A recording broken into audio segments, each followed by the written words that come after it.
श्री कृष्ण भगवान से मेरी विनती बारंबार, लाज रखो संकट हरो, मेरी नाव लगइयो पार।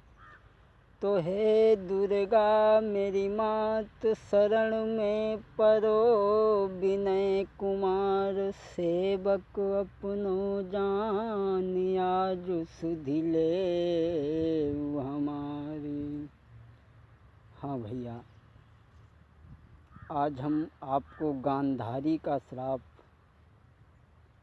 जो भगवान कन्हैया को गांधारी ने श्राप दिया था, कहते हैं कि श्राप मनुष्यों और देवताओं को ही लगता है। जो भगवान कन्हैया 16 कला से अवतरित हैं, उन्हें भी श्राप लग गया। सर्वप्रथम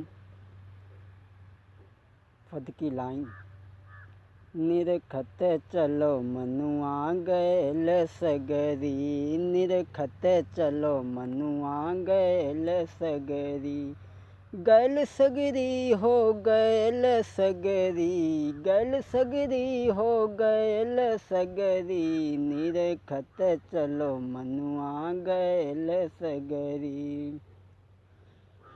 बाएं गुमान नदी है गहरी, बाएं गुमान नदी है गहरी,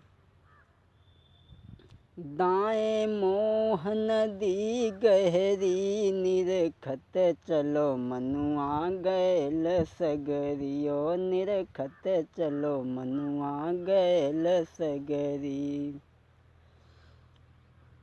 काम क्रोध मद लोभ लुटेरे, काम क्रोध मद लोभ लुटेरे, लूट लेत साधन सगरी, जय जय, लूट लेत साधन सगरी, निरखत चलो मनुआ गैल सगरी।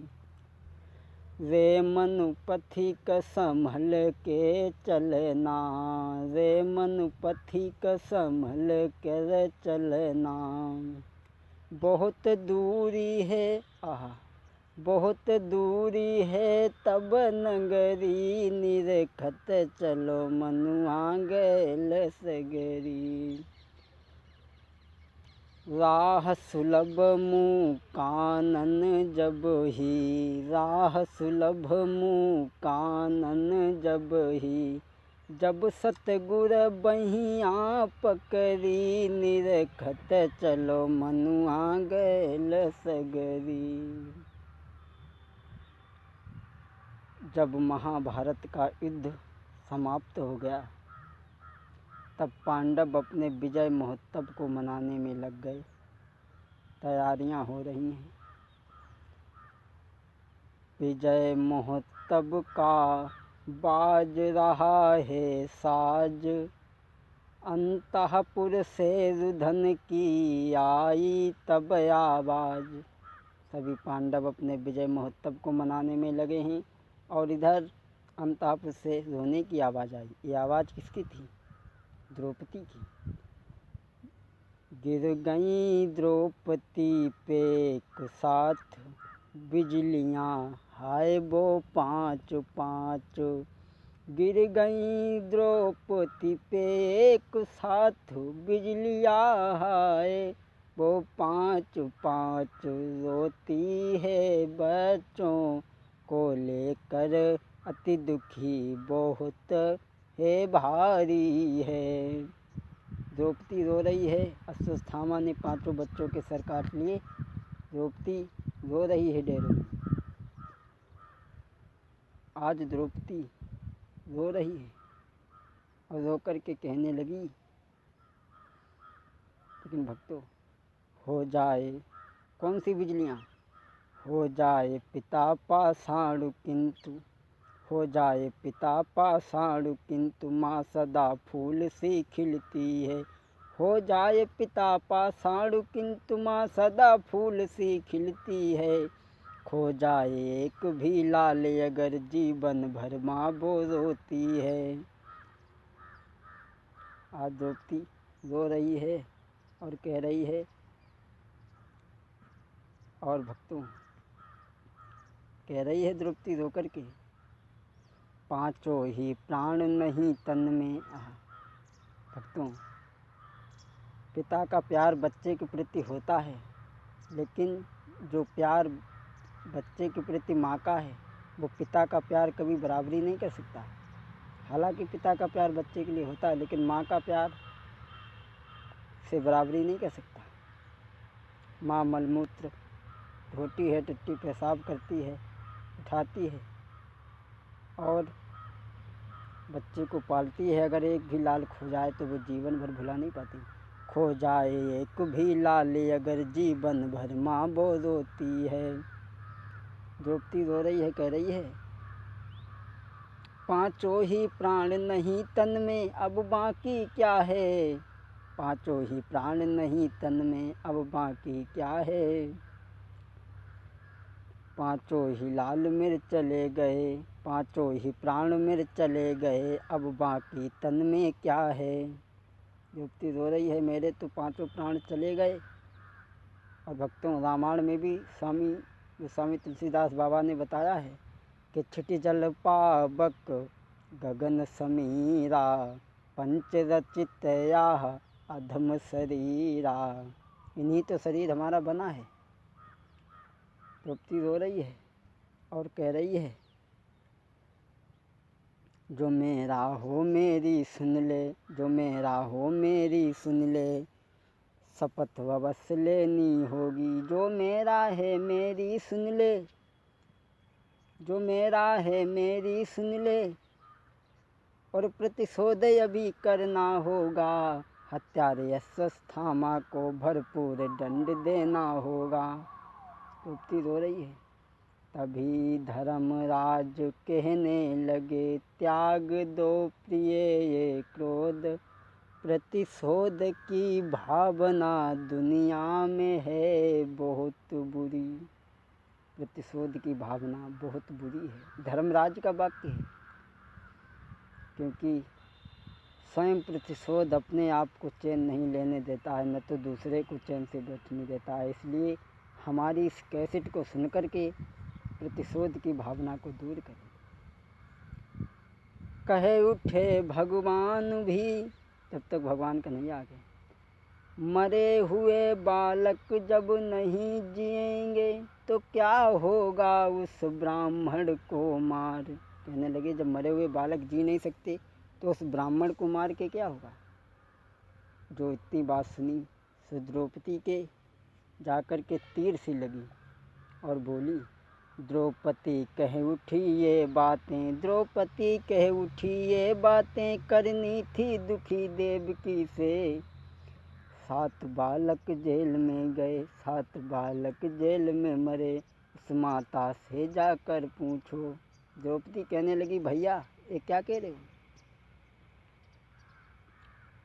जब 7 बालक जिए नहीं तो कंस को तुमने क्यों मारा। कहने लगी, भैया ये मैं सवाल आपसे पूछती हूँ, जब 7 बालक देवकी के कंस ने मार दिए, जिए नहीं, तब हे कंस निकंदन बतलाओ, 7 ही बालक जब तुम्हारे 7 भैया मारे गए तो और तुमने कंस को क्यों मारा जब जिए नहीं।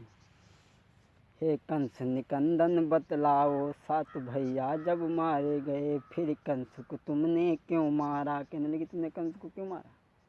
ये बात सुनकर के भगवान कन्हैया मौन रह गए, कोई उत्तर न दे पाए।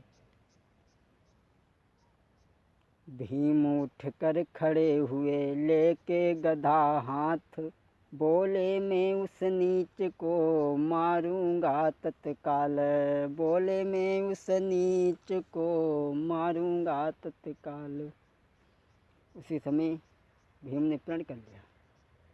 यह अश्वत्थामा ने सुनी जब यह सभी शब्द विचार, तो भागा स्थान को छोड़कर व्यास के ढिंग जय जाए।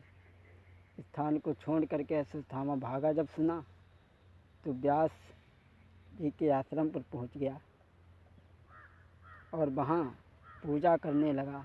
उसी समय आकर के रथ एक बहान, रुक गया तत्काल, कूदा रथ से कह के कोई वाक्य अनेक, जब कोई वाक्य अनेक कहती उदा, पहले तो कुछ डराया वो, फिर संभला वो तुरंत। पहले अश्वत्थामा डराया, फिर संभला।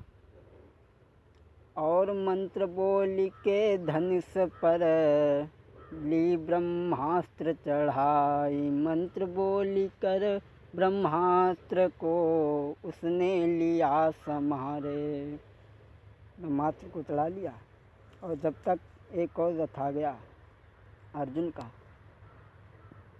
तो अश्वत्थामा ने मंत्र बोल कर बाण छोड़ा, फिर मंत्र बोल कर बाण छोड़ा, सीधा वो जाकर चला तुरंत। मंत्र बोल करके अश्वत्थामा ने बाण छोड़ा, तो दल की रक्षा के हेतु अर्जुन ने छोड़ा बाण, तभी बीच में आ गए व्यास महाराज। व्यास देव जी आ गए बीच में, कहने लगे अर्जुन इस बाण को रोक लो। अब दोनों ही बाण छूट पड़े पृथ्वी पर प्रलय मचाने को, दोनों ही बाण जब छूट पड़े पृथ्वी पर प्रलय मचाने को, दोनों ही बाण छूट पड़े तो कहा अर्जुन से वापस कर लो, नहीं तो पृथ्वी पर महाप्रलय आ जाएगी। और अश्वत्थामा से कहा कि तू भी वापस कर। अर्जुन ने तो अपना बाण वापस कर लिया, लेकिन अश्वत्थामा केवल चलाना जानता था, वापस करना नहीं जानता था। एक ही गुरु के आश्रम में विद्या दोनों ने सीखी थी, केवल अभिमान बस उसने लौटाना सीख न पाया था। अश्वत्थामा ने एक ही गुरु के पास में सीखी थी, लेकिन उसने अभिमान बस बाण लौटाना नहीं सीखा। बोले हम नहीं वापस कर पाएंगे, हम चलावे की विद्या जानते, लौटाने की विद्या नहीं जानते। अब उसने कहा कि इस बाण को पांडवों के नाम मोड़ करके उत्तर दिशा को मोड़ दें हम। सोचने लगा कि इसे इधर ना मोड़ करके पांडवों पर साइड में तिरछा मोड़ दें। तब उत्तरा गर्भ में जो है उसके गर्भ में ये जाएगा, पांडवों को बचा कर में उत्तरा के गर्भ को जाएगा। बाण तिरछा किया, जो उत्तरा के गर्भ की बारी आई तो भगवान ने उत्तरा का नाम सुना तो चीख पड़ी। सुना प्रभु ने नाम जो उत्तरा उत्तरा कह के चीख पड़े भगवान। और पांडव कुल का लाल है उसके गर्भ में है, जो भारत भर का उजियारा है, और शांतनु वंश का लाल है, पल रहा है उसकी गोदी में। पल रहा है उसके गर्भ में, भगवान ने सोचा। और इधर तो भगवान या तो अपने वचन को और या तो अपने